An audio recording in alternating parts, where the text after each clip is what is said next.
개념 강의 수열 파트의 그 등비 수열 중에서요. 원리합계에 관련되어 있는 개념 강의 시작하겠습니다. 자, 원리합계입니다.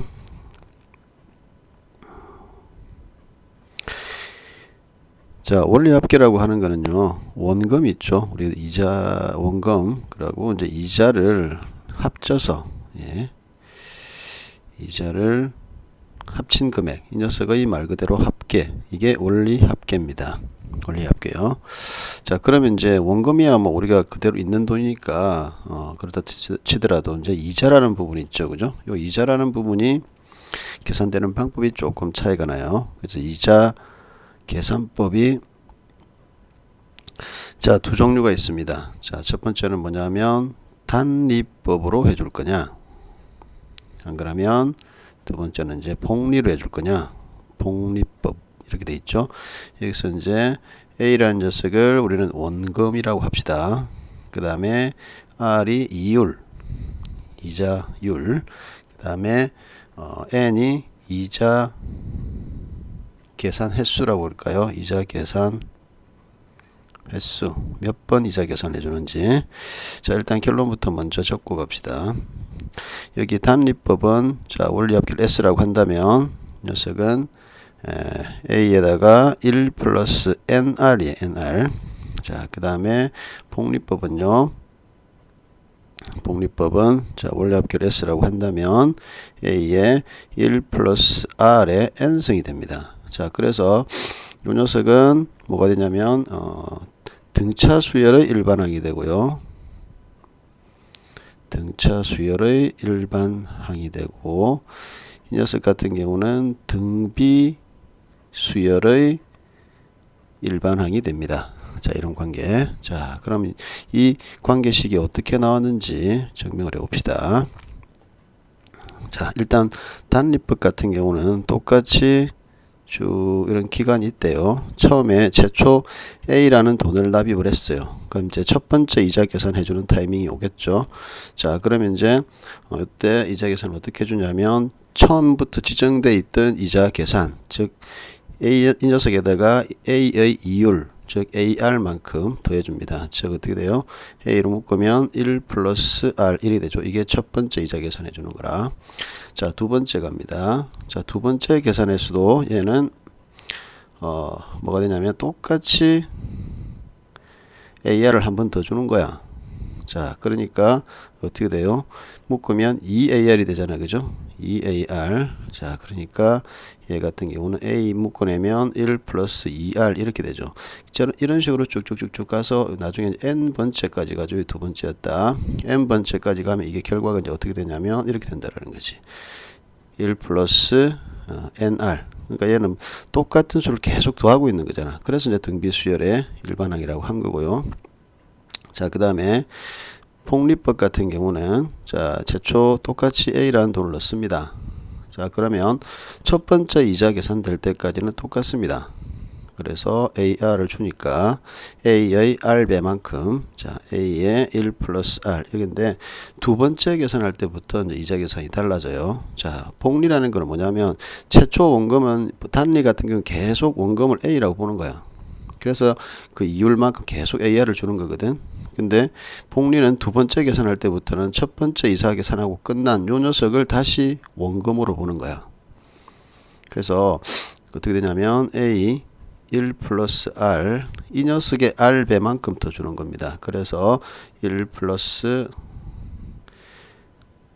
곱하기 R배만큼 더 주는 거예요. 자, 그렇다면 식이 좀 어떻게 바뀌었냐면 이게 1 플러스 R, A의 1 플러스 R이 공통인수잖아요, 그죠? 묶어내면 A의 1 플러스 R, 그 다음에 다 묶어냈으니까 1이고 여기는 R이 남죠. 이렇게 된다. 자, 그래서 이게 1 플러스 R의 제곱이 됩니다. 자, 이런 식으로 쭉쭉쭉쭉 해서 이제 결론 내면 뭐냐면 A의 1 플러스 R의 N승이 됩니다. 이런 식으로 좀 차이가 나죠. 자, 그래서 복리법이라는 거는 원금이 다시 이전에 이제 원금하고 그 다음에 이자까지 합친 그 녀석이 다시 원금이 되는 거라서 좀 양이 전체적으로 이제 양이 좀 늘어난 거죠. 양이 늘어난 게 돈이 이제 좀 늘어나겠죠. 그죠? 이게 원금이 된다라는 거. 그러다 보니까 이제 나중에 이렇게 등비 수열이 된다라는 거요.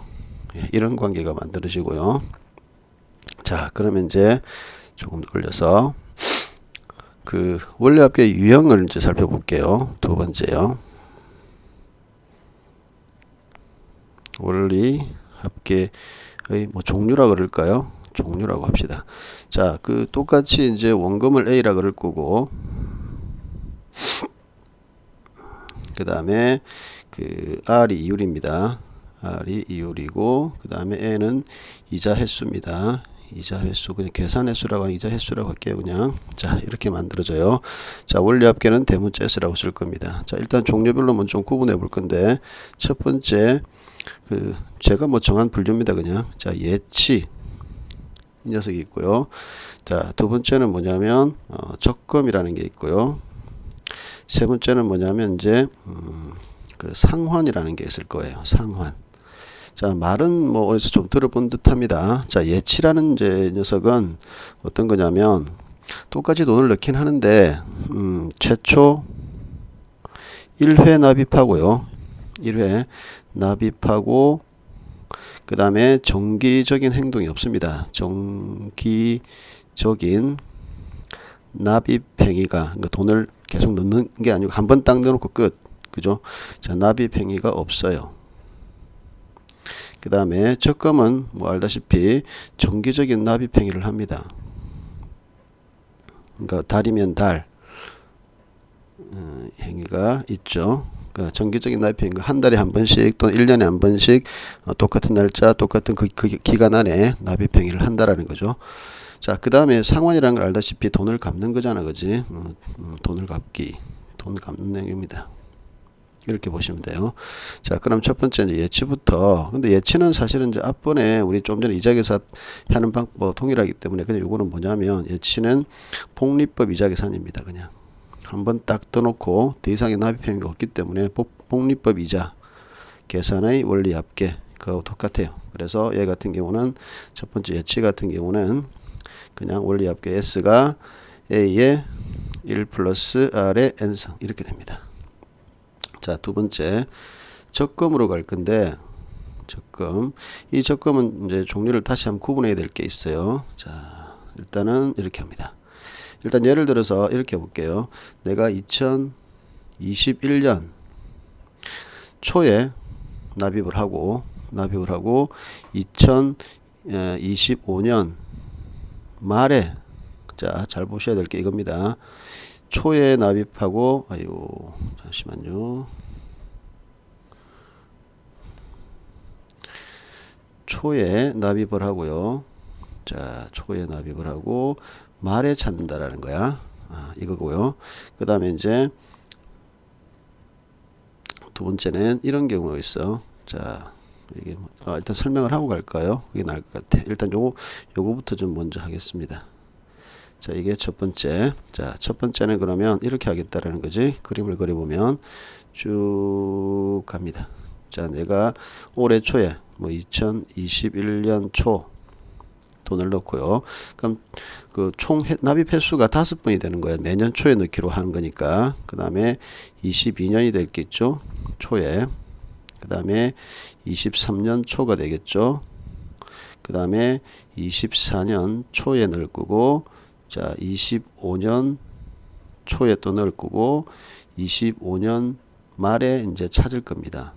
이렇게요. 자, 그럼 내가 최초 돈을 갖다가 A라는 돈을 여기 넣었어. 자, 나중에 돈을 총 합쳐갖고 이자계산이 되는 게 아니고 넣을 때마다 이자계산이 따로 된다고 보시면 돼요. 이쪽 이자계산이 쭉 됩니다. 자, 그러면 이제 한번 이자계산 딱 넣고 정기적인 행위가 없다라고 보시면 돼요. 요 돈에 대해서는. 자, 그러니까 내나 복리법 이자계산하고 같습니다. 그러니까 얘는 뭐가 되나? 이자계산이 몇 번 됩니까? 한 번, 두 번, 세 번, 네 번, 5번이 되지. 자, 그러니까 1 플러스 R의 5승이 되고요. 자, 두 번째 또 22년 초에 넣겠죠. 요거는 이자계산이 몇 번 되나? 한 번, 두 번, 세 번, 네 번이 되죠. 그죠? 이런 식으로 가는 거야. 자, 그래서 나중에 25년 초에 또 돈을 넣습니다. 그죠? 이걸 얘는 이자계산이 한 번만 되겠죠. 자, 그러니까 A에 1 플러스 R 이렇게 됩니다. 그래서 요것들을 이제 다 합치시면 되는 거라. 그래서 원리 합계를 S라고 한다면 어떻게 됩니까? A에 1 플러스 R, A에 1 플러스 R의 제곱 뭐 이런 식으로 쭉 가서 나중에 A에 1 플러스 R의 5승 이렇게 되는 거잖아. 그지? 자, 결국은 등비수열이 합이지. 공비가 1 플러스 R입니다. 1 플러스 R 마이너스 1에 첫째 항이 A에 1 플러스 R에 이렇게 되고 그 다음에 공비가 1 플러스 R이고 몇 번? 5번 마이너스 1 이렇게 되는 관계입니다. 그래서 이게 이제 초에 집어넣었을 때 그렇고요.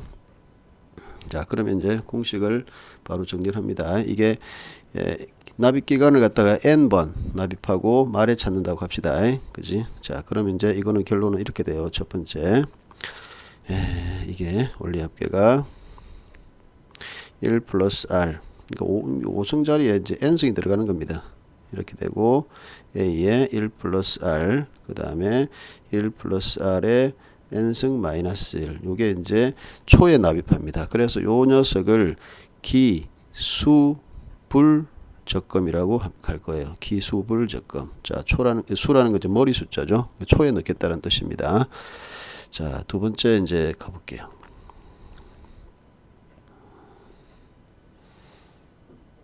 자, 두 번째 페이지를 좀 넘겨볼까요? 좀 해야 되겠다. 두 번째는 이렇게 하겠다라는 거야. 자, 내가 2021년 말부터 해서 2025년 말까지 납입을 하겠습니다. 이거예요. 자, 그러니까 여기서 이제 잘 보셔야 될 게 이겁니다. 요거 말에 집어넣어서 말에 찾는 거야. 돈을. 자, 그렇게 보시면 되고요. 자, 얘도 마찬가지. 자, 표현을 요렇게 쫙 해볼까요? 여기가 21년 말입니다. 그 다음에 22년 말이고요. 그 다음에 23년 말이고 24년 말이고 공간을 너무 비워놨구나. 이게 25년 말에 우리가 돈을 찾는다고 한다면 자, 얘도 마찬가지 제초에 A라는 돈을 여기에 넣었다 쳐. 그럼 얘도 이제 이자 계산이 되는데 이번에는 이자 계산이 몇 번 되냐면 한 번, 두 번, 세 번, 네 번이 되죠. 그죠? 그래서 이자 계산이 네 번이 되니까 A에 1 플러스 R의 4승이 될 거고 얘는 또 이자 계산 당연히 세 번 되겠죠. 그래서 얘는 A에 1 플러스 R의 3번 됩니다. 자, 근데 이렇게 쭉쭉쭉 오는데 자, 이게 5번을 총 납입 회수를 만들어야 되니까 나중에 5년 말에 요때 또 그죠? 돈을 한 번 넣겠죠. A라는 돈을. 근데 이 녀석 이자는 계산이 안 된다 그지? 요런 거예요. 그래서 요것들을 다 합칠 겁니다. 자, 좀 올려볼까? 그럼 이자 계산이 어떻게 돼? 원리 합계를 S라고 해볼까? 그럼 거꾸로 이렇게 더한다고 치면 A에 1 플러스 R 그 다음에 A에 1 플러스 R의 제곱 그래서 어디까지 갑니까? A에 1 플러스 R의 4승 역시 등비수열의 합입니다. 자, 공비가 1 플러스 R이고요. 마이너스 1에 첫째 항 이번엔 A가 되는 거죠. A. 자, 그래서 이 녀석은 자, 1 플러스 R의 납입 횟수, 이자 계산 횟수는 다 같으니까 5번 이렇게 되는 거예요. 그죠? 자, 식이 조금 다르죠? 자, 그래서 차이는 뭐냐면 사실 비교를 해보시면 첫째 항의 차이입니다. 지금 보다시피 첫째 항. 다른 거 다 똑같잖아요. 그죠? 자, 그래서 이 녀석도 정리를 해봅시다. 두 번째 거는 원리 합계를 S라고 한다면 자, 1 플러스 R에 마이너스 1. 자, 첫째 항이 그냥 A가 되는 거고 1 플러스 R에 n승 마이너스 1. 자, 이게 이제 말에 집어넣는 거예요. 그래서 얘를 그 기말불적금이라 그럴 겁니다. 기말불적금. 자, 그래서 두 종류를 이제 구분을 해보시면 기수불적금 같은 경우는 우리가 일반적인 알고 있는 예금 적금, 일반적인 적금, 그죠? 한 달 지나면 돈 주는 거죠. 이자 주는 거죠. 일반적인 적금, 우리 알고 있는 이런 것들이 그냥 기수불 적금이라고 보시면 되고, 그 다음에 얘 같은 경우는 한 달을 사용하고 난 다음에 일반적인 사용료 있죠. 우리 뭐 핸드폰 사용료가 한 달 뒤에 청구를 하잖아. 이런 것처럼 사용료에 대한 부분이에요. 이런 겁니다. 자, 그러면 이제 세 번째 우리가 이제 해야 될 게 뭐냐면 상환이잖아, 그지? 상환. 돈을 갚는 겁니다. 근데 이거를 입장을 이렇게 보시면 돼요. 그 다음에 은행, 이렇게 이제 두 가지 개념이 있다면, 자, 은행은 내 요렇게 돈을 뭔가 줄 거고, 나도 은행한테 갚아야 될 거잖아요, 그지? 자, 근데 나는 은행한테 어떻게 돼? 집을 사기 위해서 큰 돈이 좀 필요하잖아요, 그지? 자, 그런데 은행이 나한테 정기적으로 한 달에 뭐 예를 들어서 내가 1억을 빌리기로 했다면 요걸 갖다가 뭐 한 달에 1,000만 원씩 줄게 이렇게 하는 거 아니잖아요, 그죠? 한꺼번에 돈을 딱 주고 정기적으로 나한테 주는 건 없습니다. 그래서 은행은 나한테 어떤 개념으로 돈을 주고 있는 거냐면 예치의 개념으로 주고 있는 거야. 자, 아까 예치는 뭐라 했어? 정기적인 납입 행위가 없는 거라고 그랬잖아요, 그지?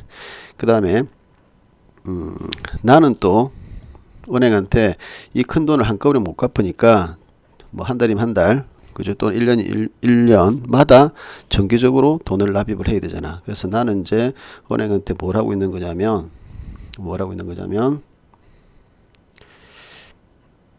자, 뭘 하고 있는 거냐면 그 적금을 들고 있는 겁니다. 적금. 근데 이 적금이 알다시피 이제 이자 계산할 때 은행이 빌려준 돈을 감당하는 거는 사용료에 대한 적금이겠지. 그러니까 기, 말, 불, 적금. 이걸 들고 있는 거예요. 자, 그래서 이 두 녀석이 나중에 이제 같아지면 이제 내가 상환하는 돈이 다 끝나는 거야. 그래서 이렇게 비교해 보시면 돼. 내가 은행이 큰 돈을 빌려주니까 이렇게 대문자이를 빌려준다고 하자. 그럼 나는 이제 그 큰 돈이 없으니까 조금씩 갚는다고 하자. 소문자이로 갚는다 치자. 자, 그러면 이제 은행은 이만큼을 예치 공식이 아까 저기 적금 그 이자 계산 방법에서 복리법 이자 계산이라고 했잖아요, 그지? 요겁니다. 요거고요. 은행이 내한테 받아가야 될 원리 합계입니다. 자, 그 다음에 나는 이제 은행에 갚아야 될 돈이 1 플러스 R, 아까 기말불 적금 그거예요. 자, 그 다음에 A에 1 플러스 R에 N승 마이너스 1 이렇게 됩니다. 요 두 개가 같아지면 예, 상환이 끝나는 겁니다. 그래서 뭘 구할까? 예를 들어서 뭐 전체 갚아야 될 금액이 얼마냐라고 하면 나중에 요식을 A에 관해서 대문자에 관해서 정리를 하시면 되고, 얼마씩 갚아야 될까 하면 소문자에 관해서 푸시면 되는 겁니다. 자, 이렇게 되고요. 그 다음에 그럼 이런 종류들을 꼭 돈을 갚는다 이런 의미에서 해석을 하실 수도 있는데, 좀 다르게 뭐 이런 거 있죠. 연금 계산하는 거요. 연금을 뭐 일시불로 받을래, 안 그러면 말 그대로 이제 매년 받을래, 그죠? 매년 얼마씩 받을래, 이런 개념. 또는 이제 돈의 가치 있죠. 돈의 가치. 자, 돈의 현재 가치와 미래 가치. 이것도 이제 똑같은 이런 상환의 개념으로 적용이 됩니다. 자, 그래서 일시불 같은 경우는 내가 매년 만약에 1,000만 원씩 받기로 했어. 10년 동안. 근데 그럼 일시불 받으면 1억을 받아야 되냐? 이런 거 아니거든요. 자, 왜냐면 내가 이 매년 1,000만 원씩 받는 돈을 10년 동안 그대로 은행에 안 쓰고 저축해 둡니다. 10년 동안. 그럼 그때 나오는 원리 합계가 있을 거야, 그지? 그러고 일시불로 받았을 때 내가 얼마를 받을 거야, 그죠? 그럼 요 녀석이 또 그대로 돈 안 쓰고 예, 은행에 묵혀두면 또 이 녀석이 10년 동안 이자가 붙고 해서 원리 합계가 생길 거잖아, 그지?